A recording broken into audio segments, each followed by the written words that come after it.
हरे कृष्णा। राधे राधे। आप सभी का स्वागत है मेरे YouTube चैनल किस्से किरदारों के में।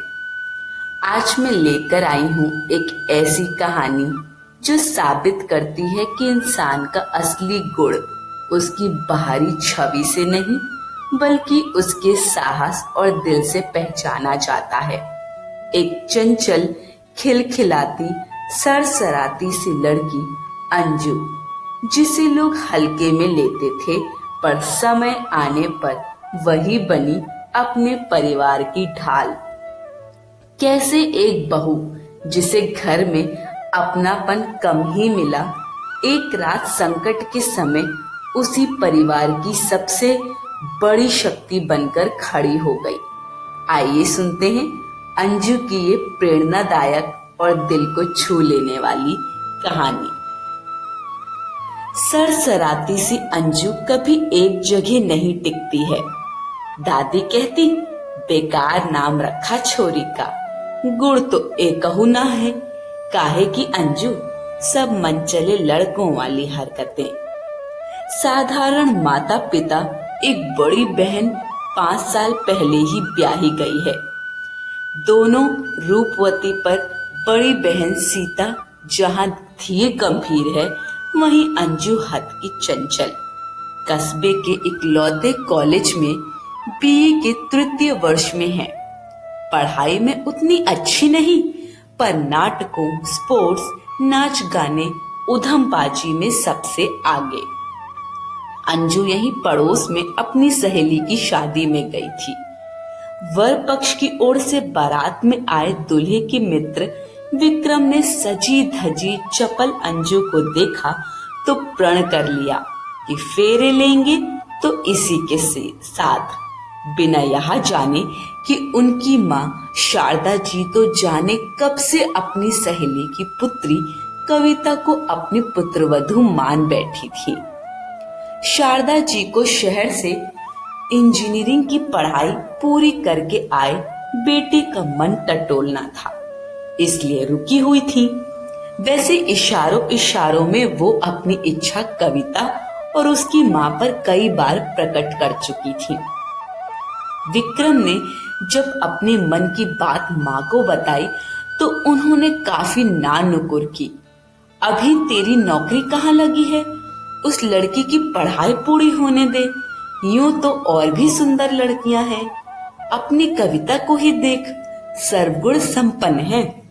फिर दबे शब्दों में यह भी कह डाला, सुना है अंजू टिक कर नहीं बैठती, उसके पैर में ही चक्कर है, कॉलेज में ऊट पटांग खेल खेलती है। पर कहते हैं ना, होई है वही जो राम रचि राखा। विक्रम की नौकरी भी लग गई, अंजू पास भी हो गई और शारदा जी को मन महसूस कर ही सही बेटे की जिद के आगे झुकना पड़ा। शुभ मुहूर्त निकालकर दोनों का विवाह संपन्न हुआ। इकलौते बेटे की शादी में उन्होंने सारी रस्में की, खूब लेन देन किया। घर में कई दिनों तक उत्सव का माहौल रहा, पर उनके मन में टीस थी कि काश अंजू की जगह कविता होती। अंजू के आने से घर जगमगा गया था। उसकी माँ ने समझा बुझाकर भेजा था, बिटिया ससुराल जा रही हो, बड़े लोगन का घर है, नेक ख्याल रखना, ज्यादा धौल धप्पड़ ना करना, टिक के रहना, कोई शिकायत नहीं मिलनी चाहिए। अंजू ने माँ की सीख गांठ बांध ली थी। विक्रम के साथ वो खुश थी। घर की भी सारी जिम्मेदारियां उसने उठा ली थी। अपने उड़ते मन पर भी उसने काफी हद तक काबू पा लिया था। पर जल्द ही उसे समझ आने लगा था कि सासू माँ उससे खिंची खिंची रहती हैं। उनके पास जाकर बैठती तो रामायण लेके बैठ जाती, कुछ बतियाना चाहती तो आंखें मूंद सोने का अभिनय करने लगी। एक दिन कहा कि अम्मा आपके बालों में तेल लगा दें, तो बोली रहने दो, हमें इससे बू आती है। अंजू अपना सा मुंह लेकर रह जाती, सोचती सासू जी तूने मेरी कदर न जानी। अंजू की दादी उसे सदा टोकती थी, छोरी तो घोड़ी की ढाल चले है, धरती फोड़ के न चले कर, तनिक आराम से चलना सीख। सुधरने के चक्कर में उसने नजाकत से चलना सीख लिया था। उसे अपने लंबे काले बाल खुले रखने का शौक था। वे भी बेचारे अब जूड़े या चोटी में बंधे रहने की आदत डाल रहे थे। जिस स्कूटी से वह कॉलेज जाती थी उसे साथ तो ले आई थी, पर वो भी न जाने कहां पड़ी धूल खा रही थी। मंदिर वहां बस शिवरात्रि, जन्माष्टमी या एग्जाम्स के दिनों में ही जाती थी, पर अब दोनों टाइम दिया बत्ती करने लगी थी। इतने जतन कर डाले खुद को बदलने के लिए, पर शारदा जी ने कभी उससे सीधे मुंह बात नहीं की।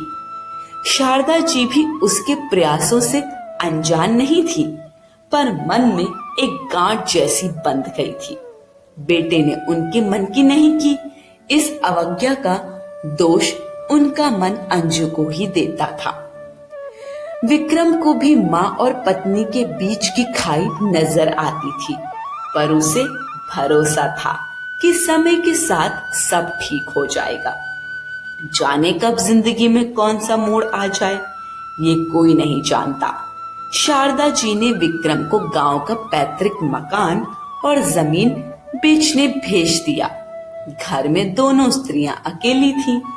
विक्रम उसी रात लौटने वाला था, पर ज्यादा देर होने की वजह से पास के गांव में मौसी के यहाँ रुक गया। तभी पौ फटे दो व्यक्ति दीवार फांद हाथ में चाकू और फरसा लिए शारदा जी के कमरे में घुस आए।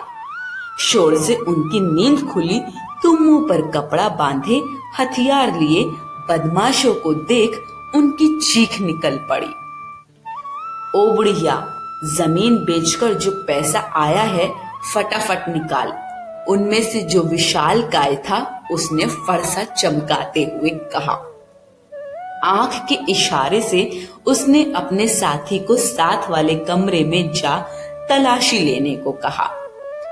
हड़बड़ी में दीवार फांद कर आते समय उनकी नजर पीछे वाले कमरे पर नहीं पड़ी थी, जहां अंजू आहटे सुन चौकन्नी हो चुकी थी। शारदा जी का डर से बुरा हाल था। फरसा चमकाता बदमाश उनकी तरफ बढ़ा ही था कि दरवाजे पर अंजू लंबी लाठी लिए प्रकट हुई।